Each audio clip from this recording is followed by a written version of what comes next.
Asante sana Wakristo wapenzi, tunaendelea na masomo yetu ambayo tunasoma katika kitabu hiki ambacho ni cha Kumbukumbu ya Torati, na kwa sasa mahali ambapo tumefika ni katika sura ya 17,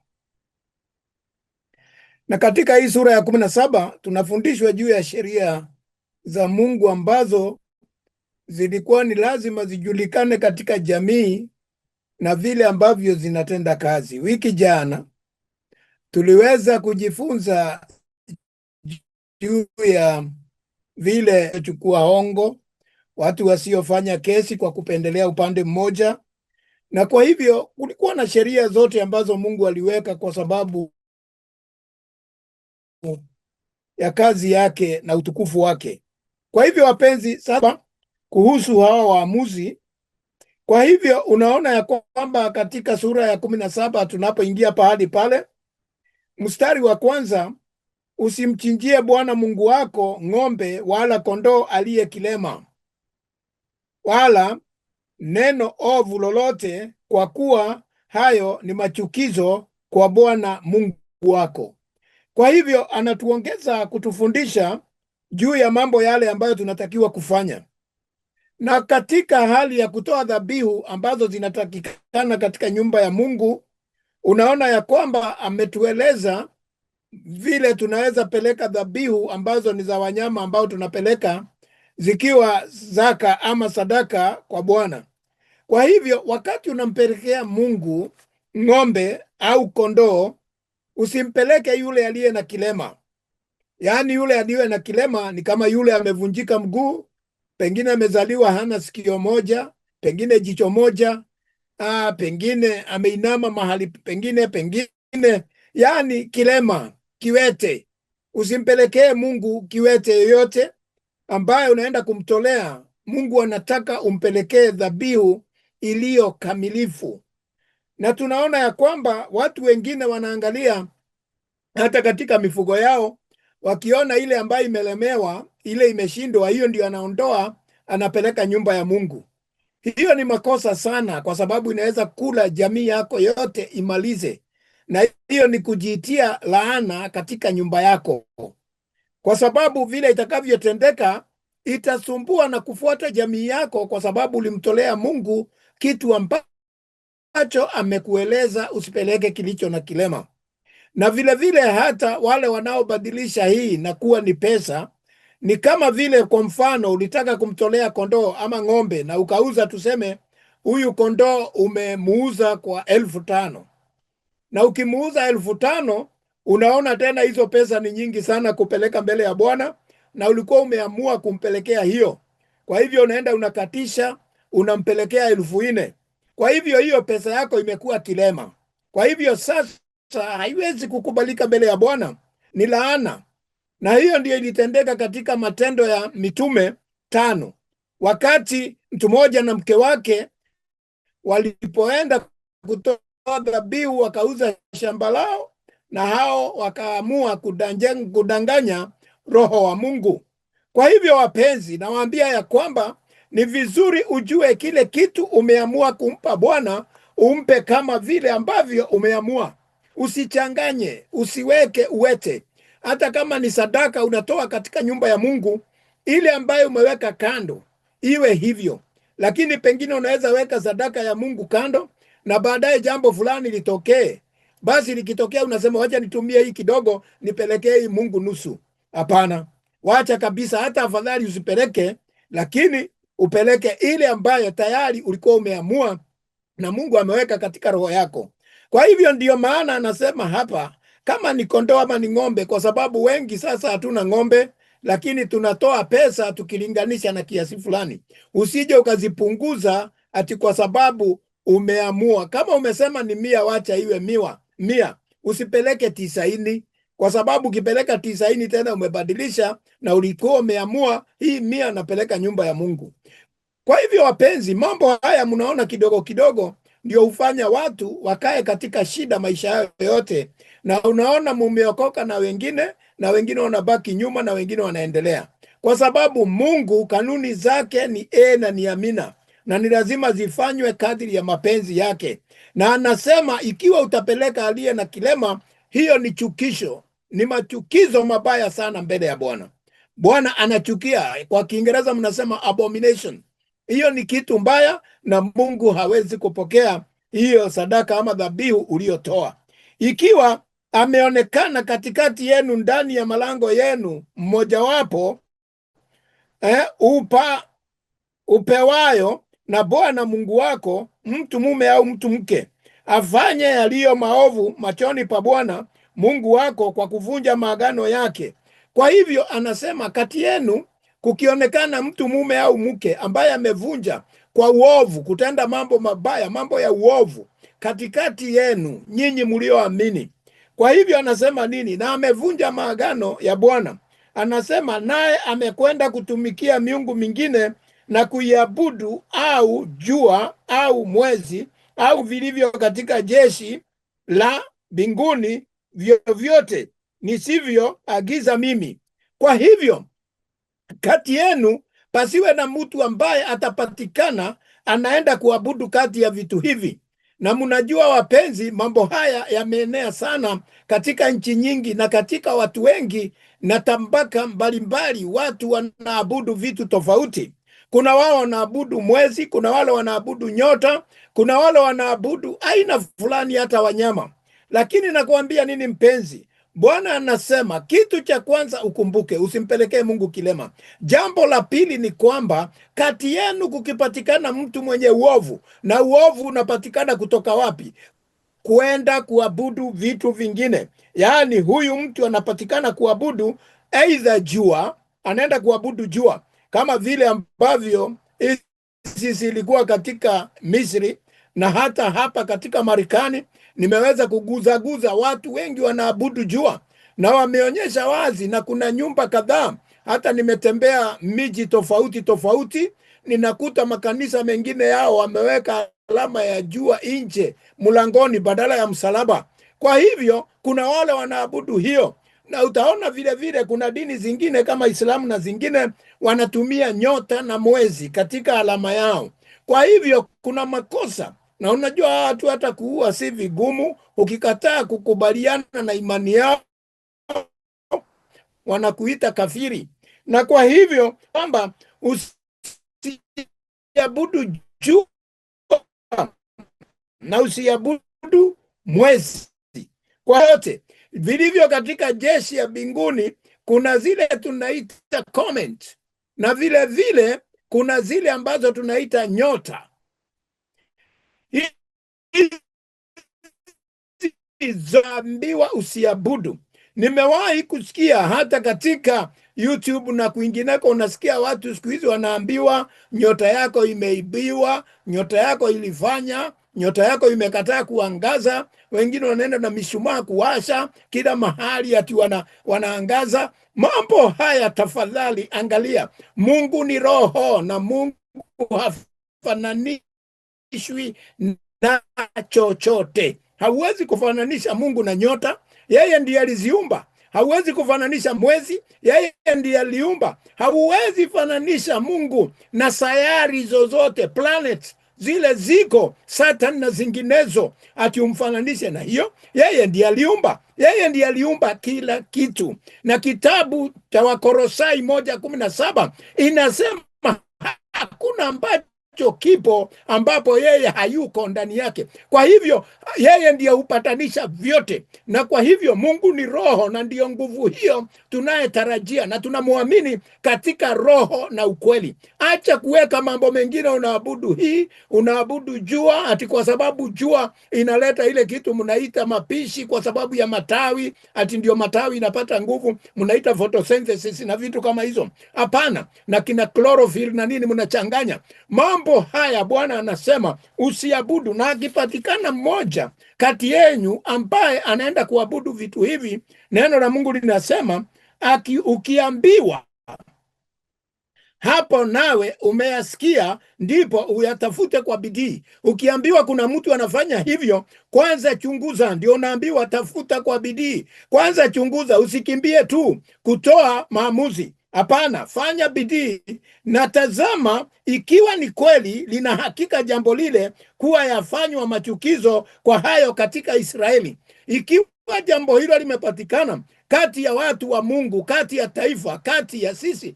kama Warehobothi ama Wakristo katika ulimwengu, inapatikana kati yetu, tunaabudu vitu kama hivyo, basi hiyo ni kosa.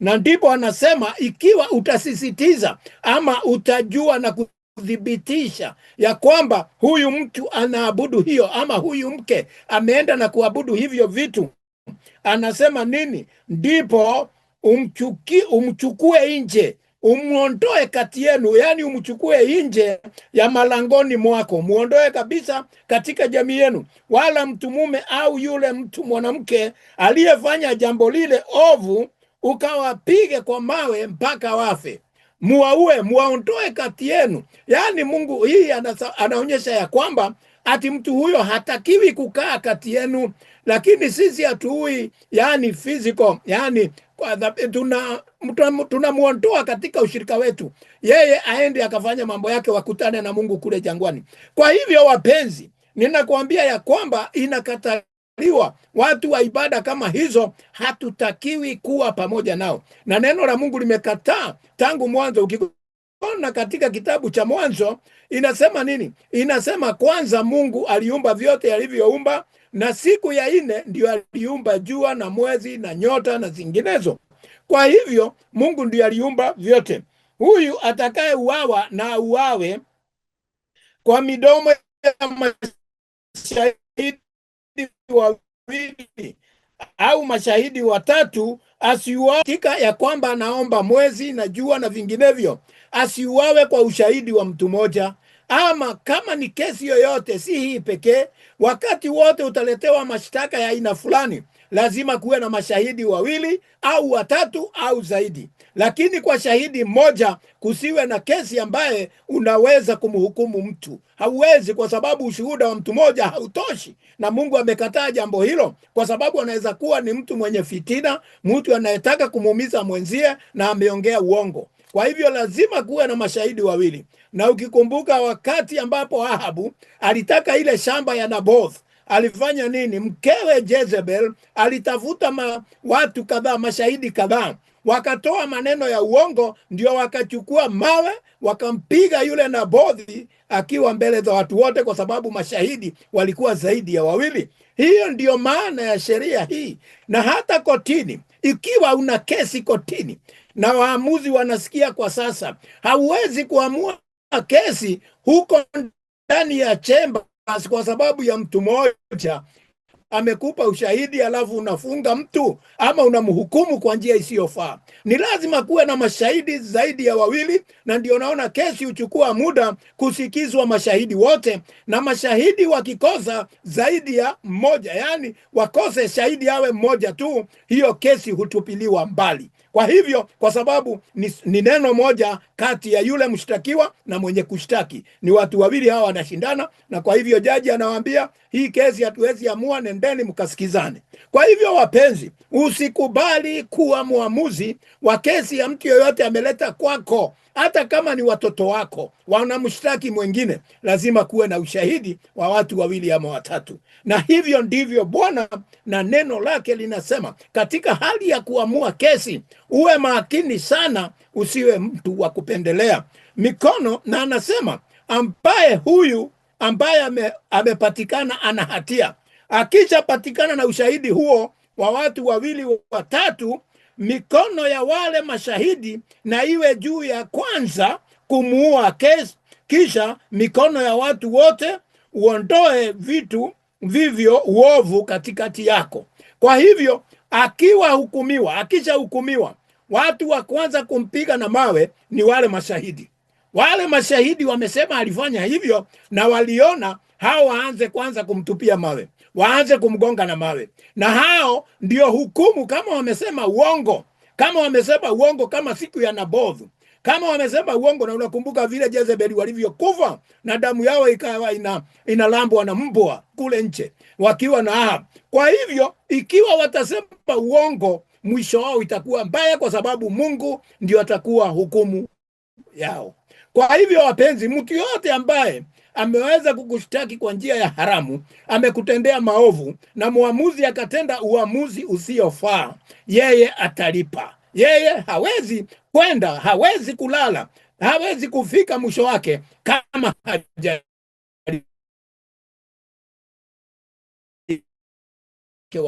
Kwa hivyo anasema mtu wa kwanza wa kumpiga yule na mawe, kama vile wamemhukumu, awe ni nani? Awe ni yule aliye baadaye, na hivyo ni kuondoa uovu kati yenu.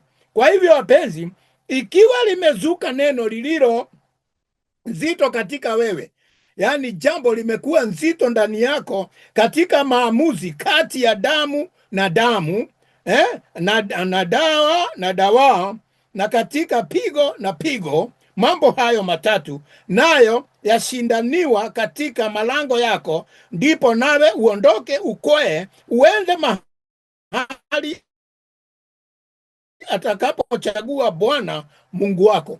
Ikiwa wewe una kesi, na hii imekuja, kesi ya kwanza ni damu kwa damu, ambao hawa wako pamoja, na hii kesi yao umeshindwa kuamua, tafadhali usiamue. Kama hiyo kesi imekuja ya wandugu na umeona pengine wanazozania mashamba, pengine wamefika kiwango cha kuuana na mambo mengine, mambo mabaya, anasema hiyo ukiona imekuwa ngumu katika roho yako, yani maamuzi imekuwa ngumu, unaona wote, yani hakuna ushahidi wa kutosha na ni hao wanashindana, Mungu anasema uende, utoke nje ya kwako, uende mahali ambapo Mungu atakwambia, ili aongee na wewe. Akiongea na wewe, ujue vile utakavyofanya, atakupa jawabu.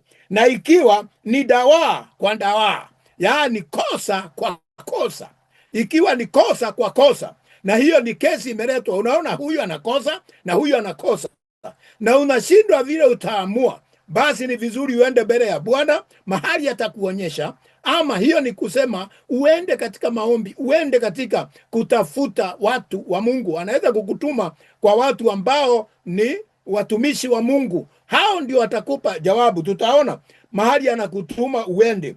Ama ikiwa ni pigo kwa pigo, iwe watu wawili hawa walipigana, mmoja akamuumiza mwingine kichwa, na mwingine tena huyu mwenzake akamuumiza kichwa naye. Sasa hawa watu wote wameumia, na wameumia ni pigo kwa pigo. Ama wamekata mkono na huyu amekata mwenzake mkono, hiyo ni pigo kwa mkono. Watu walikuwa na mapanga.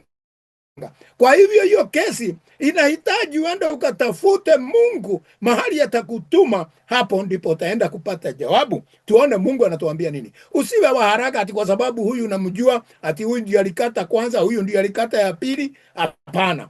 Ati huyu wa damu hii, huyu ndiye anatakiwa ndio mtoto wa kwanza ama mwisho. Hapana. Mambo hayo usijaribu kuamua peke yako. Tafadhali sikiliza neno la Mungu, linakuambia uondoke kwako, uende mpaka mahali Bwana atakwambia, ili akupe jawabu. Uende makuhani, Walawi na waamuzi. Atakutuma kwa makuhani, the priests, wale ambao amewaweka Walawi, hao wakiwa pamoja na waamuzi, yani baraza hiyo ya waamuzi na makuhani. Atakaye kuwako siku hizo, uwaulize, nao watakuonyesha hukumu ya maamuzi. Kwa hivyo utaenda. Unakumbuka niliwaambia kuna vijiji ambavyo, miji ambayo ilichaguliwa, miji 6 ambayo ilichaguliwa ng'ambo ya Yordani na ng'ambo ile ingine. Hapo ndipo Mungu anakuambia utaenda katika ule mji umekaribia kwako, ule mahali upo, ama mchungaji aliye kwako, kwa sababu siku hizi mahali ya kimbilio ni katika nyumba ya Mungu. Na hapo ndipo utapata uamuzi na watu waliopo ambao Mungu atawapa hekima, ambao wanaweza kukupa uamuzi unaofaa.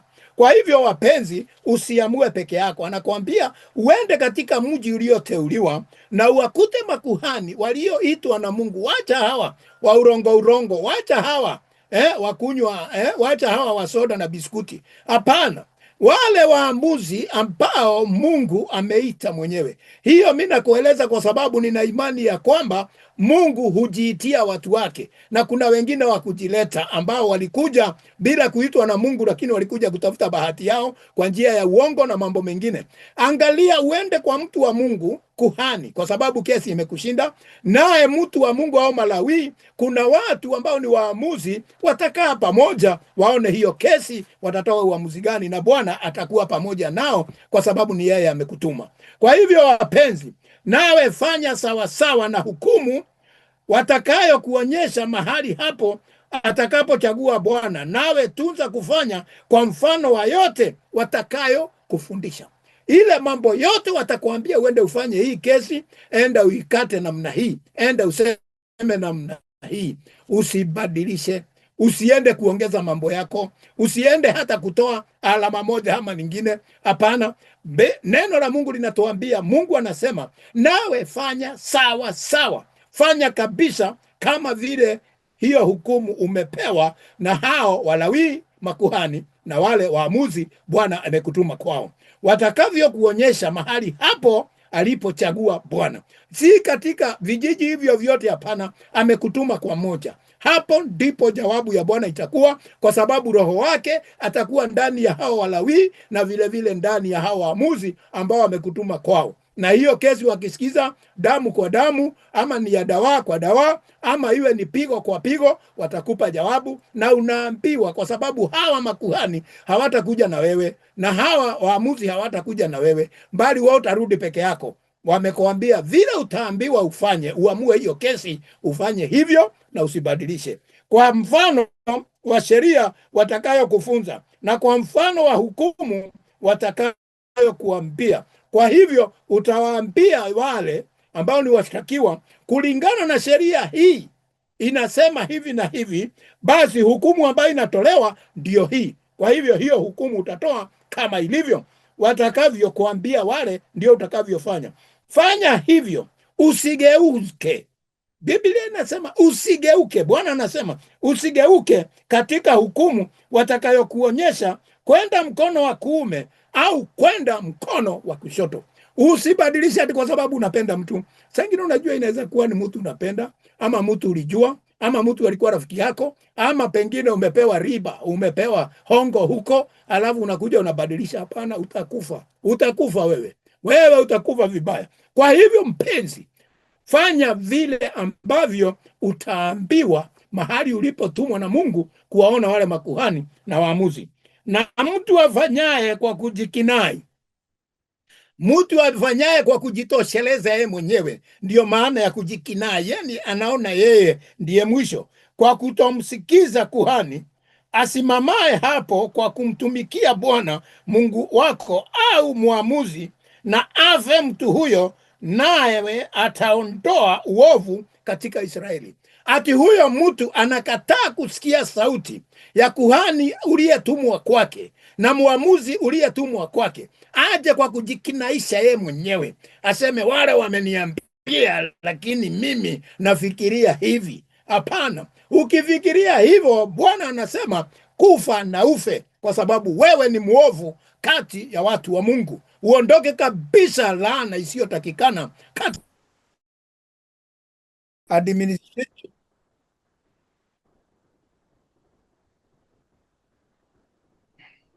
Tunakuja sheria ambazo ni za muongozo kwa wafalme. Wafalme wanatakiwa kufanya namna gani? Na tunaona ya kwamba sasa wafalme, tumemaliza na waamuzi na wale ambao wanaletewa kesi tofauti, na kama unatumwa, kama uwezi kuamua, kesi ya damu kwa damu, pigo kwa pigo na dawa kwa dawa. Kwa hivyo unaenda kwa waamuzi ambao wana makuhani ambao katika mchi utakaotumwa na Bwana, uende pale ukapate jawabu mahali pale. Kwa hivyo baada ya kupata hiyo, utakuja ufanye kama vile ulivyoamriwa kufanya, na utoe hukumu bila kuangalia kushoto ama kulia ama upendeleo wowote.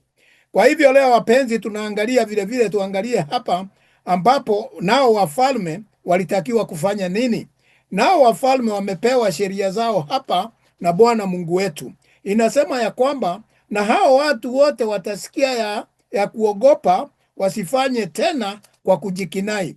Yaani wale watu watasikia ile hukumu uliotoa mahali pale, wataogopa, hawatafanya hiyo makosa tena ya kujitosheleza kama wewe, na hao wataogopa Mungu na mambo ya Mungu itaendelea sawa sawa.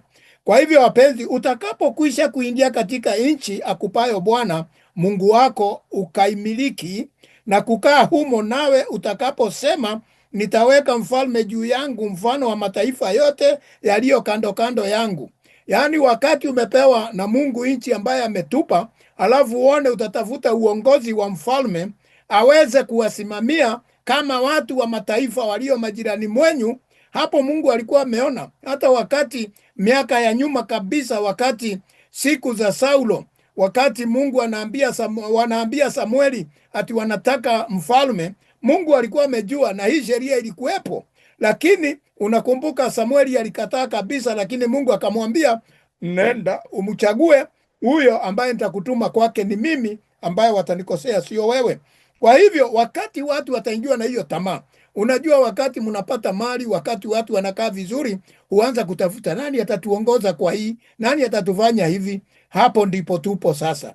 Hao ni wafalme ambao kama taifa mnachagua mtu wa kuwaongoza, lakini Mungu anatoa onyo. Wakati watu wako katika mikono wa Mungu, wanategemea Mungu pekee, mambo huwa ni mazuri. Lakini wakati wanatafuta uongozi na si Mungu ameleta, anasema nini? Wakati mtafika katika nchi hiyo na muingiwe na tamaa ya kuwa, kwa sababu mumeona majirani vile wanafanya, na nyinyi mtamani mfanye hivyo, ndio muwe na wafalme kama hawa.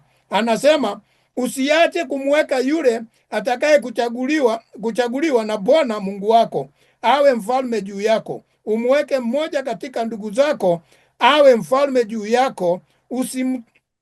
Usimtawaze mgeni juu yako ambaye si ndugu yako.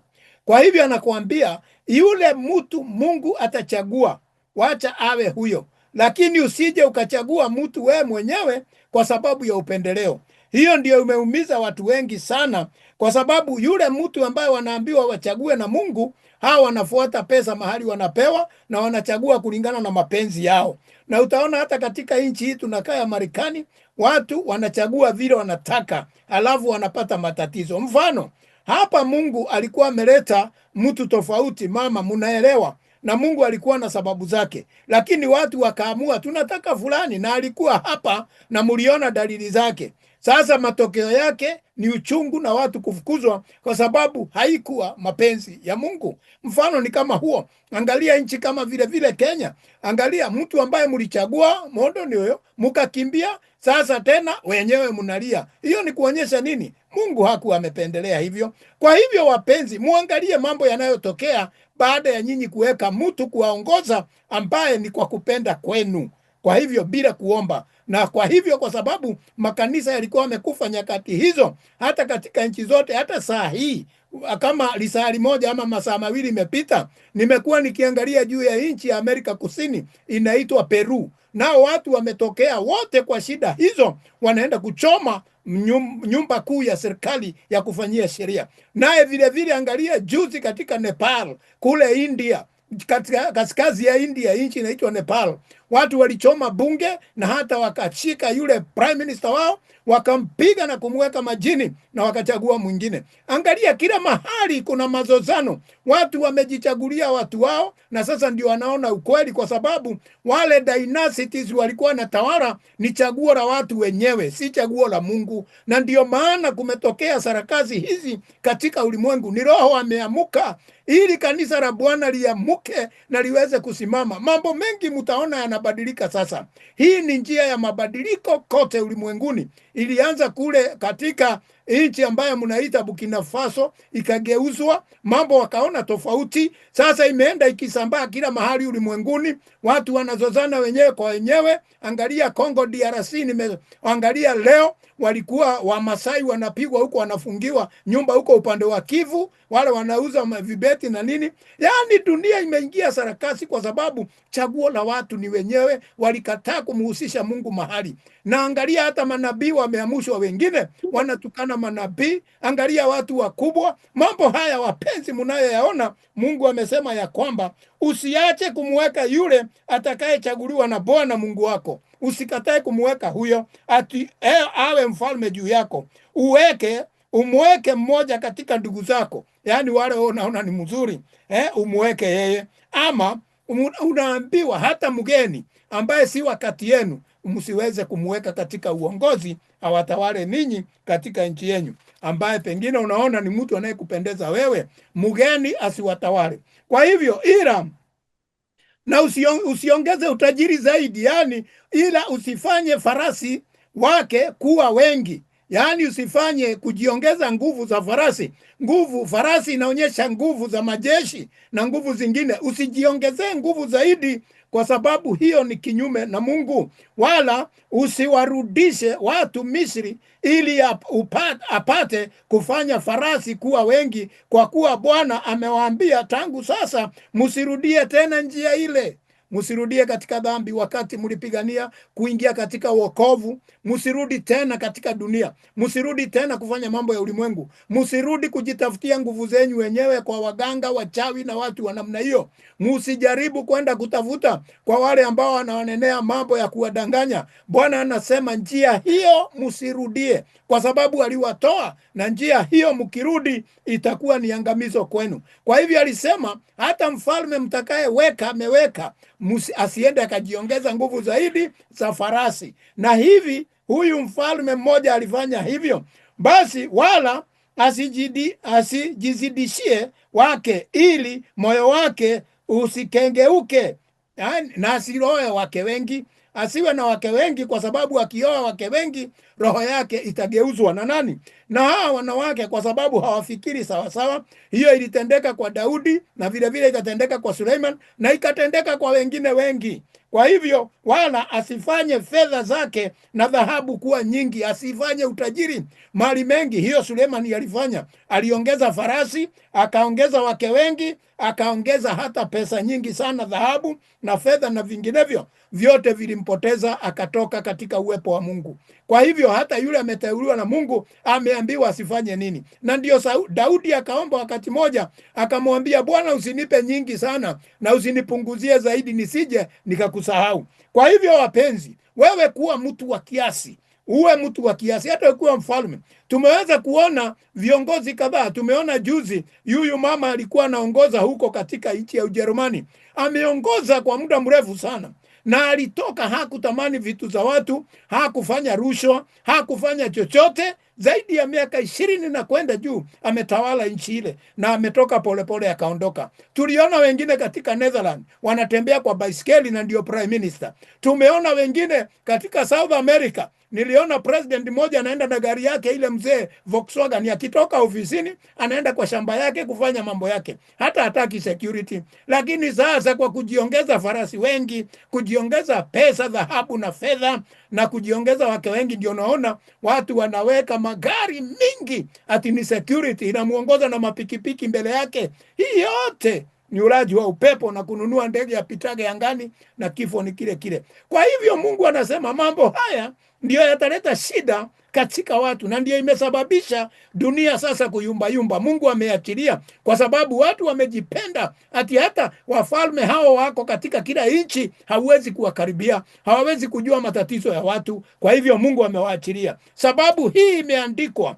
usijiongeze wake wengi, usiongeze farasi, usijiongeze fedha nyingi, tena na iwe zamani uketipo juu ya kiti cha ufalme wake, anjiadikie nakara ya torati hii katika chuo. Yaani ukikalia katika kiti cha uongozi, ukiwa unaongoza watu, ikiwa umeteuliwa mahali, ni lazima ujiandikie nakara hii ya maagizo ya Mungu. Nakara hii ni nini? Ni maandiko haya ya Mungu.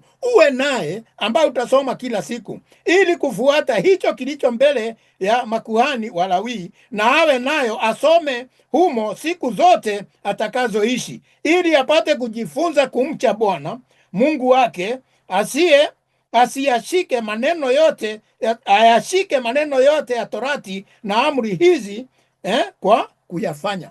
Aweze kuwa na neno la Mungu, uweze kuwa na neno la Mungu. Hata ukiwa mfalme uweze kuwa na nakara yako, umeandikiwa, ukae naye ukisoma, ili usiende kinyume na Mungu, ili uweze kukaa siku nyingi na kuweza kufanya haya na utawale miaka mingi. Kwa hivyo wapenzi, Mungu alitoa mwelekeo. Jihadhari kuoa wake wengi, kujiongeza farasi na vile vile kuongeza utajiri. Mambo hayo huweza kupoteza mtu asiweze kutawala vile Mungu anataka, kwa sababu atajiuliza, nini ninataka kwa Mungu? Angalia kama North Korea, huyu ambaye anatawala ana kila kitu amezuia, lakini maskini wamelala huko, wanakufa siku baada ya siku, lakini hapa mbele yeye anakula chakula hata inakuwa imported kutoka sehemu zingine za dunia, chakula peke yake. Kwa sababu nini? Nakara ya Mungu imeondoka machoni pao, wanajiona ni hawa, wanajikinaisha. Na Bwana anasema nini? Moyo wake usije ukainuliwa juu ya ndugu zake. Yaani wakati atakuwa na vitu hivi, anaingiwa na kiburi, roho yake inainuka kinyume na ndugu zake, wala asikengeuke katika maagizo na asiweze kutoka katika maagizo ya Mungu. Kwa hivyo wakati unaingia katika njia ambazo Mungu amekataa, roho yako inainuka kinyume cha ndugu zako, na vile vile unageuka kutoka katika maagizo ambayo ni ya Mungu, neno la Mungu, kwa mkono wa kuume wala kushoto, ili apate kuzifanya siku zake kuwa nyingi katika ufalme wake, yeye na wanawe katika nchi ya Israeli. Kwa hivyo akigeuka, akikataa kufanya mapenzi ya Mungu, akikataa kukaa na maagizo ya Mungu, neno la Mungu linasema ya kwamba asipofanya siku zake zitapungua, hataishi miaka mingi, na hata watoto wake hawataishi vizuri. Lakini akitenda mapenzi ya Mungu, akitenda, huyu mfalme, huyu kiongozi, huyu ambaye anakuongoza na mambo mengine, anasemekana akikuweza kukaa katika nakara ya kiungu na maagizo yake, atatawala miaka mingi na atakaa siku nyingi, na vile vile hata wanawe vile vile watakuwa na amani katika nchi ya Israeli. Wapenzi, kwa leo tutakoma mahali hapo, na Mungu wa rehema awabariki sana, azidi kuwainua. Somo hili ni somo la maana sana, kwa sababu linatufunza tujue kutofautisha kati ya hisia zetu za mwili, hali ya uozi, hali ya kuoa, na vile vile farasi, utajiri wa nguvu tulizo nazo, na vile vile mali ya pesa tulizo nazo. Tuone mambo hayo matatu. Ukicheza ya kutawale wewe, yakikutawala unaondoka katika uungu, na ukitoka siku zako zinapungua na mambo yako yanabadilika. Mungu awabariki sana. Tukutane wiki ingine, tuendelee na kuona naye manabii na wachungaji walikuwa na sheria gani, na Mungu alitaka wafanye nini. Kwa hivyo wapenzi, uende ukipata hii mafundisho moja kwa moja, uone mapenzi ya Mungu ni nini katika maisha yako, na katika maisha ya jamii, katika maisha ya kifalme, katika maisha ya waamuzi. Mambo haya yote Mungu anaenda akitufunza, na tutayaelewa na tuweze kuishi vizuri katika wokovu, tukiwa taifa la Mungu. Mungu awabariki, awainue.